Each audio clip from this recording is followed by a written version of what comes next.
हरे कृष्णा। नमो नमो विष्णुपादाय कृष्णपृष्ठाय भूतले श्रीमते भक्ति वेदांत स्वामी नते नाम। नमस्ते सारस्वते देवे गौरवाणी प्रचारणे निर्विशेष शून्यवादी पाश्चात्य देशतारणे। जय श्री कृष्ण चैतन्य प्रभु नित्यानंद श्री अद्वैत गदाधर शिवासादि गौरभक्तवृंद।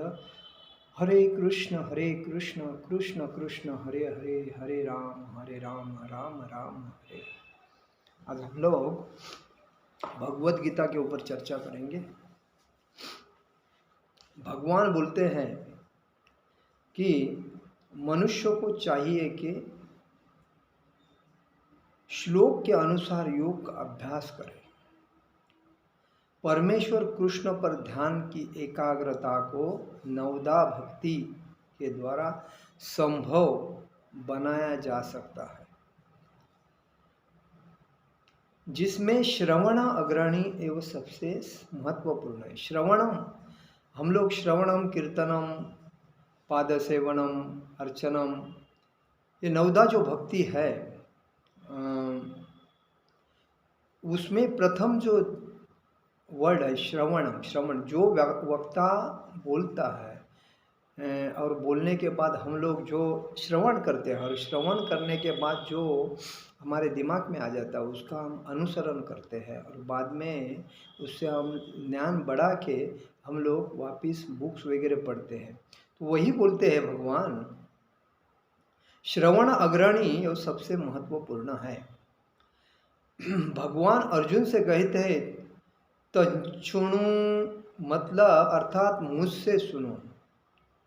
तच्छृणु मतलब मुझसे सुनो, कृष्ण से बढ़कर कोई प्रमाण नहीं है।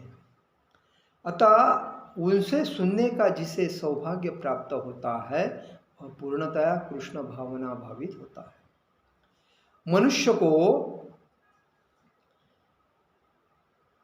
साक्षात कृष्ण से या कृष्ण के शुद्ध भक्त से ये सीखना चाहिए। कोई भक्त अभिमानी है उसे नहीं सीखना चाहिए। परम सत्य भगवान श्री कृष्ण को जानने की विविध वर्णन श्रीमद् भागवत में दिया है। उसे यही बोलते हैं कि शृण्वन्ता स्वकथा कृष्ण पुण्य श्रवण कीर्तन रुधन्तस्तो भ्राद्राणि विधुनोति सुहस्तताम् नष्टपायेषु भद्रेषु नित्यं भागवत सेवया भगवतत्तम श्लोके भक्ति भवति नैष्टिकी तदा रजस्तमो भावः कामलोभादयच्चये चेत एतरणार्विद्ध स्थित सत्वे प्रसीदति एव प्रसन्न मनसो भगवती भक्ति योग्यता भगवत तत्व विज्ञान मुक्त संगस्थ जायते विद्यते हृदय ग्रंथि छिदन्ते सर्व संशया शियन्ते चास कर्माणि दृष्ट एवात्मनीश्वरे। वैदिक साहित्य से श्री कृष्ण के विषय में सुनना या भगवद गीता के साक्षात उन्हीं से सुनना अपने आप में पुण्य कर्म है। और जो प्रत्येक हृदय में वास करने वाले भगवान कृष्ण के विषय में सुनता है उसके लिए वे शुभेच्छुक मित्र की भांति कार्य करते हैं। और जो भक्त निरंतर उनका श्रवण करता है उसे वे शुद्ध कर देते हैं। इस प्रकार भक्त अपने सुप्त दिव्य ज्ञान को फिर से पा लेता है। जो वह भागवत तथा भक्तों के कृष्ण के विषय में अधिकाधिक सुनता है तो वह भगवत भक्ति में स्थिर हो जाता है। भक्ति के विकसित होने पर वह रजो तथा तमो गुणों से मुक्त हो जाता है और इस प्रकार भौतिक काम तथा लोभ कम हो जाते हैं।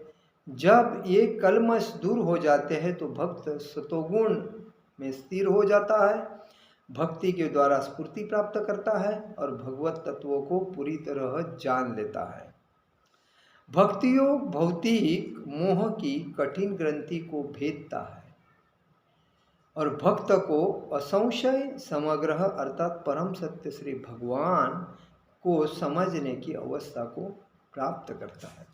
देखिए, हम लोग जो बोलते हैं भगवान के भक्ति को हम कैसे प्राप्त कर सकते हैं, हम भक्ति में कैसे आगे बढ़ सकते हैं, तो यही बताया है कि भगवान के शुद्ध भक्तों से अगर हम अच्छी तरह मार्गदर्शन सुने, प्रवचन सुने, उनकी बातों को अच्छी तरह आत्मसात करें तो हम प्रगति कर सकते हैं।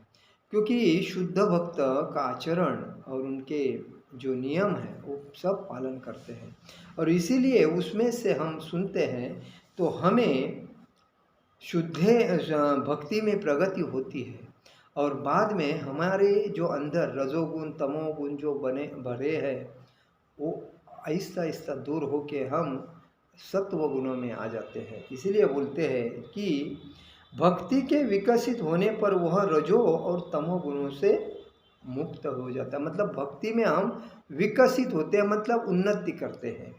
तो हमें यही समझना चाहिए, हम अगर भक्ति करते हैं तो किसकी भक्ति करनी चाहिए? फक्त कृष्ण की भक्ति करने से ही हम कृष्ण भावना भावित में आगे बढ़ सकते हैं। इसीलिए भगवान बोलते हैं कि मुझसे सुनो, कृष्ण से बढ़कर कोई प्रमाण नहीं है, अथा उनसे सुनने का जिसे सौभाग्य प्राप्त होता है वह पूर्णतः कृष्ण भावना भावित हो जाता है।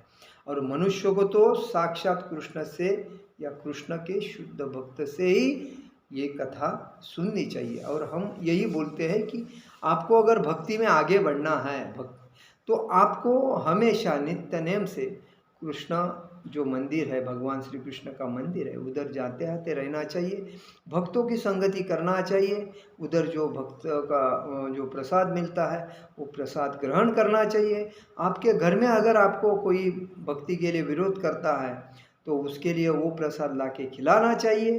अगर वो प्रसाद खाता है तो उसमें भी भगवान अंदर प्रसाद के माध्यम से आहिस्ते आहिस्ते उसको भी भक्ति में लाते हैं। इसका मतलब क्या है कि एक घर में अगर भक्त बनता है तो वो भक्त अपने पूरे परिवार को भक्त बना सकता है। आज देखिए, ये कलयुग में लोग अशांत है क्योंकि उनको शांति नहीं है। भले वो पैसे के पीछे पड़ते हैं, पैसा मिलता है, उनके सपनों के पीछे पड़ते हैं, सपने पूरे होते, शांति है नहीं है। क्यों नहीं है?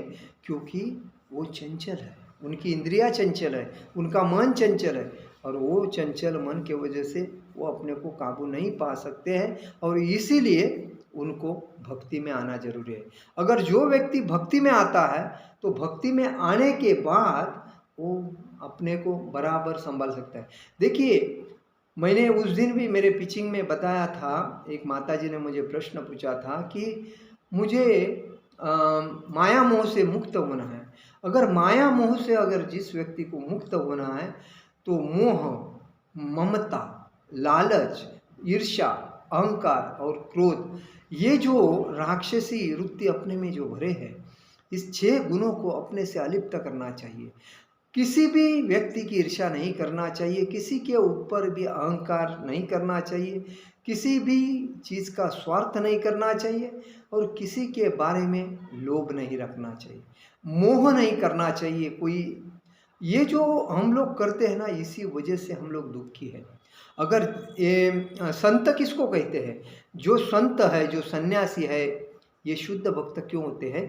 क्योंकि इसमें ये गुण पूरे मतलब मुक्त हो जाते हैं। वो इन गुणों को अपने पास रखते ही नहीं, क्योंकि उनको कोई चीज़ का मोह नहीं रखता है, किसी से माया नहीं करते हैं, किसी से लोभ नहीं रखते हैं, कोई किसी से ईर्ष्या नहीं करते हैं, किसी से अहंकार नहीं करते हैं, किसी से क्रोध नहीं करते हैं, क्योंकि वो अपने भक्ति में तल्लीन होते हैं। उनको मालूम है जो कुछ करते हैं, कौन करते हैं? भगवान तो करते हैं, और भगवान करते हैं तो जिस आदमी में ये क्रोध है वो उछलता रहता है, और जिसमें ये क्रोध वगैरह नहीं है, अहंकार ईर्ष्या नहीं है, वो शांति से अपने भक्ति में लगा रहता है। जो उसको मालूम है ये सब करने वाले भगवान है, और उसका सॉल्यूशन देने वाले भी भगवान है। तो मैं अगर भगवान के चरण में समर्पित हुआ हूँ तो मेरा संरक्षण और पाप से मुक्त करने का भी काम भगवान का है।